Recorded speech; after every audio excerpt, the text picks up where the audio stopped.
You're here because of the Maxx C replay, so I'm giving it to you. This is Beetrooper, and they might do something in Master Duel. To make this combo work to search Maxx C, you're going to need a copy of Resonance Insect as well as an extender of any kind, but it still needs to be an extender. So the way you're going to do this is you're going to normal summon Resonance Insect. Very important and integral to this combo. Next, we're going to go ahead and special summon the extender. We open Scale Bomber, which can special summon itself when you summon an insect from your hand to your side of the field. Next, after that, we link these two off into the newly released Armor Horn. Armor Horn is also part of the new archetype. Then after that, we're going to go ahead and activate the Resonance Insect in the graveyard in order to add from our deck to our hand a Doom Dozer. It's an extender. Next, after that, the Doom Dozer's going to be used to then banish two of our cards from our graveyard in order to summon itself. Then after that, we're going to go ahead and proc up the effect of the Resonance Insect in order to then Foolish a card. We're going to go ahead and Foolish a Goki Pole. Next Goki Pole effect activate in order to search for a card. We're going to go ahead and search for Retaliating C. Now you might be thinking, wait a second, I'm being scammed. That's not Maxx C, that's Retaliating C. Don't worry, don't worry.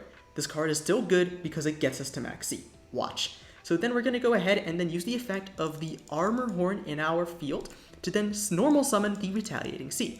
Then we're going to go ahead and link these two off into Inzektor Pika Felina. Then after that, we're going to go ahead and activate the Maxx Retaliating C, Chainlink 1, and then we're going to go ahead and activate the Pika Felina, Chainlink 2. You need to chain block the Retaliating C. I keep on calling it Maxx C. God. You also need to have a card to discard in your hand, so it's not a true 2-card combo. You could consider it a 2.5-card combo. Next, after that, we're going to discard a card off of Pico in order to then equip to our Armor Horn a Resonance Insect, because Resonance Insect is not a once per turn. Then after that, we're going to go ahead and activate the Retaliating C to search Maxx C. There it is. You can click off. The thing happened. Actually, please don't click off. I would rather you watch the rest of the video to the end. Next, after that, you can go a little further and get a couple more interruptions, even though Maxx C is usually enough to win some games. So we're going to go ahead and then link the cards we have on field into our other Beetrooper monster, the Invincible Atlas. Big fat boy, he's just a big beat stick, but he's still pretty damn neat. He's indestructible and untargetable. Pretty damn nice. So then we're going to go ahead and then use the Resonance Insect, not once per turn, to then after that add a Mighty Neptune. Good card. Then we're going to go ahead and proc the effect of Armor Horn, its other good effect, where you can banish 3 other insects from your graveyard in order to then summon itself to the field. Then after that, we're going to activate the effect of Resonance Insect again when it's banished, to then after that, well, of course, Foolish something. We Foolished a Sting the Poison. This is integral to our end board. Then after that, we shuffle 3 insects from our deck to the graveyard in order to special summon the Mighty Neptune right here.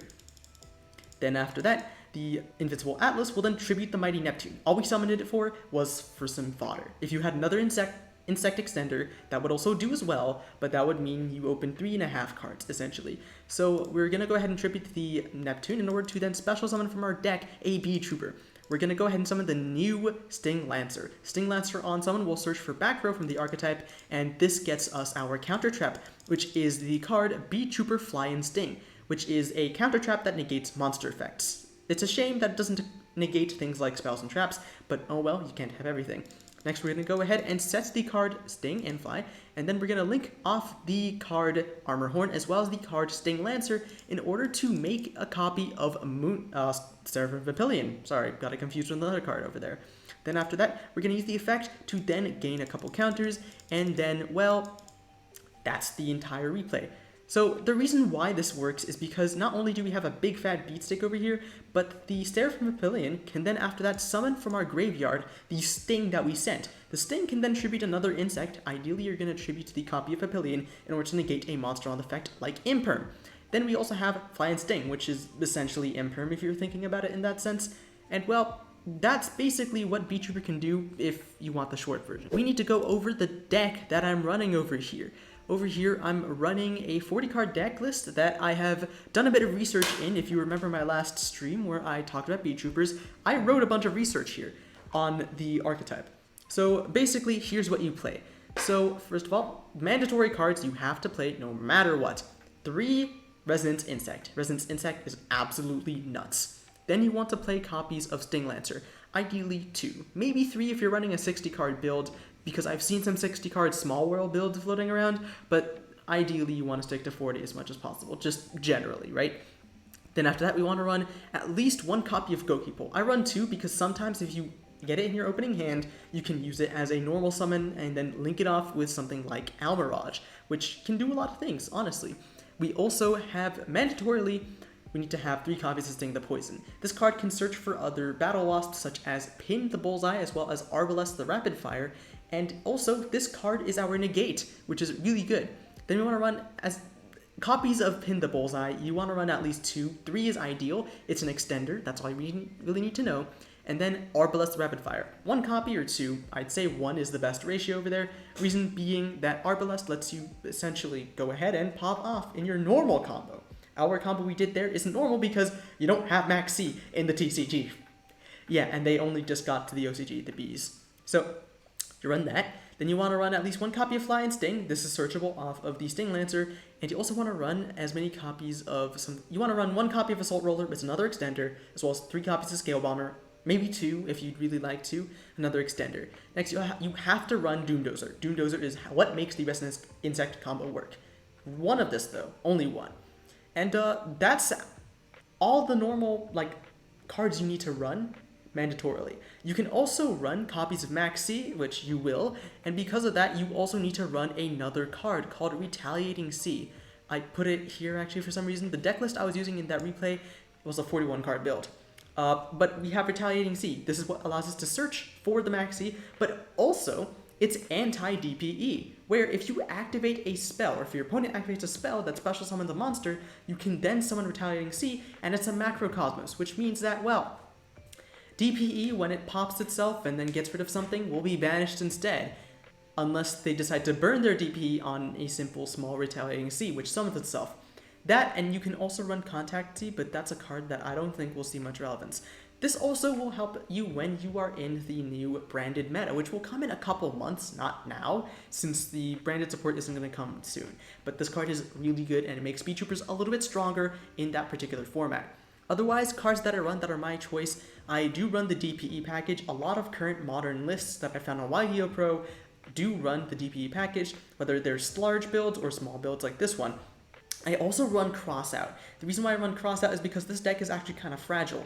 If your opponent prevents things like Goki Pull, as well as things like Resonance Insect resolving, then, well, tough luck. Also, if you prevent Pika from resolving, for example, that also really screws you over. So you want to run Cross-Sec Designator, and you might run copies of Imperm, for example, if you want to be on the safe side and also, counter other things. It's never really harmful, and you can also run just a little bit above 43 if you'd like, if you're comfortable with those ratios.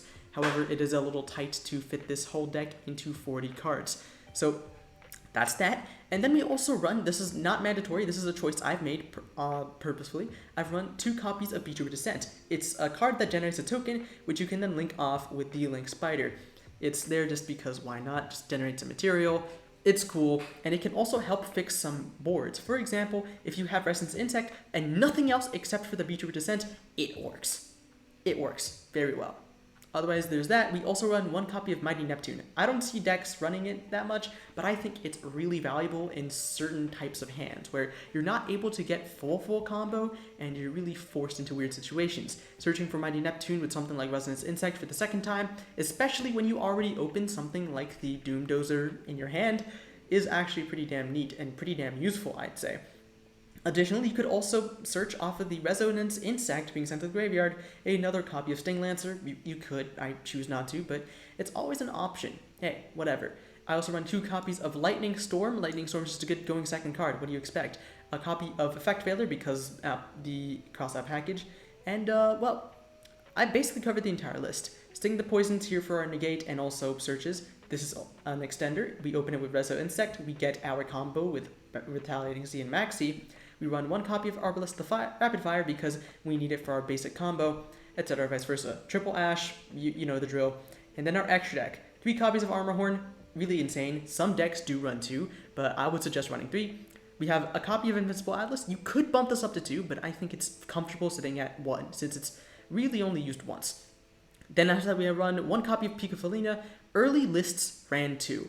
I currently run 1 because I think that's all you really need to get your combos down. Next, we run 2 copies of Seraphim Papillion. It's in your end board, and you can also make it later on in the game because it's a Link 3 that lets you get a lot of bodies on field with its effect of summoning insects from the graveyard, and can be used for Link Force just like Invincible Atlas if you run more copies of it. Next, we run the copy of Access Code and Appaloosa. Good Link Force. The deck on the second turn, not the first turn when it uses its effects, can access these cards. It cannot access these cards during the turn that they do their combos because they lock you into insects, right? Next, we run Almirage. In those remote cases where we only open Goki Pole and nothing else really, we can go ahead and get the Almirage out, which is pretty helpful. We run a copy of Nightmare Unicorn and Nightmare Phoenix. I always run these if I run Access Code in any deck. That's just kind of standard for me personally. We run the copy of Link Spider as mentioned. We also run a copy of Verte and DPE. This is commonly played in Beetrooper lists from what I've seen later on. And honestly, I don't see why not. It's pretty good, and in case you open a really dog shit and don't have much to do except summon 2 monsters, you could always make Verte DPE, and sometimes that's enough to win games against weaker decks. Otherwise, the only other things I'd note is that, again, Retaliating Sea, it's an option to search off of the Resonance Insect, but you can also run Scary Moth, which you can summon sometimes. I don't know why you'd want to, though, because it's really stupid. It's a level 6 insect, which prevents both players from special summoning anything, but once. Yeah, it's a floodgate. It's not oppressive, because if your opponent can just summon something large in the first place, then oh well, and your opponent could also kaiju it.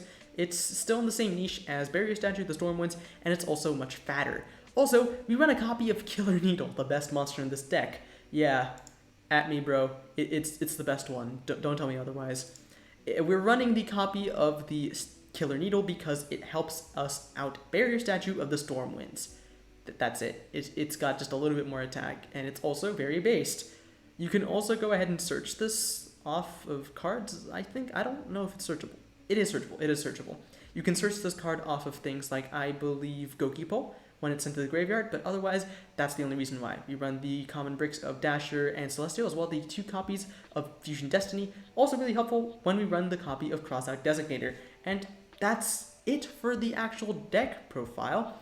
We're just going to go ahead and go into some more replays talking about what the deck can really do in a basic level. Alright, in this replay, this is the first combo we're going to do. It's normally full combo, and it's very similar to the combo that we used to search Maxx C, but in this case, we already opened Maxx C, so we can go ahead and go a little more unga bunga with our plays. So first of all, we're going to do the exact same thing by normal summoning the Resonant Insect, and then after that, getting out our copy of the Scale Bomber, or any extender we have. Then after that, we link these off into Armor Horn. Very standard. However, what we're going to see soon is, well, we search Doomdozer, and we're going to go ahead and banish those 2 for the copy of Doomdozer. But instead of searching for a Retaliating Sea off of the Ascent of Goki Pole, instead, what we're going to do is we're going to go ahead and search for Arbalest, the Rapid Fire. Important card. Reason why is pretty simple. Next, we're going to go ahead and use the effect of the Armor Horn in order to then summon the Arbalest, and then Arbalest will summon the Goki Pole. Then after that, we're going to go ahead and link these 2 off into Pico, and Pico will discard a card. Now, normally discard anything, but we actually opened an extra combo piece. We opened the Sting the Poison in our hand, so we're going to go ahead and send that to the graveyard. Next, we're going to go ahead and link, then get that done. We're going to equip to our Armor Horn the Resonance Insect, and then we're going to go ahead and link these off into Invincible Atlas. Stuff that you've already seen already. Then the Resonance Insect will activate, not once per turn, very fun. We get the card, the Neptune, of course. I love this card, it's very cool. Then after that, we're going to use the Armor Horn, banishing cards, and then summoning it. Then after that, we're going to go ahead and use the Resonance Insect in order to send Maxx C to the graveyard. I shouldn't have, honestly. It didn't really make sense. I was still figuring out the deck. Anyways, we're going to go ahead and link into Seraphim Papillion. Next after that, Seraphim Papillion will gain a couple counters, and then the Resonance Insect, and Goki Pole will be shuffled back into the deck in order to then summon the Neptune. Then after that, we're going to tribute the Neptune with the copy of Invincible Atlas. And then after that, we're going to summon Sting Lancer. We did this before. And then, well, after that, Sting Lancer gets the trap.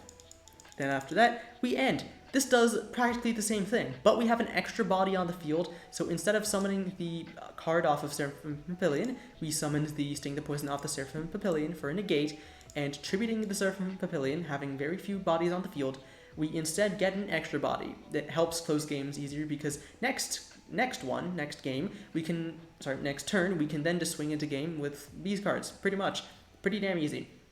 And that's that. That's the first combo I would like to show. And the second combo I wanted to show was this. This combo, instead of using, well, of course, Resonance Insect, we don't have access to it. So instead, we use the copy of Sting the Poison. Normally, you just normal summon Sting the Poison and then search for the pin, but we already have the pin, luckily enough. We open Maxx C, and we also open Sting Lancer, good card to have, as well as Lightning Storm. But just ignore those cards, pretend they don't exist, and pretend they're just blanks that we can use to discard off of things like Pika.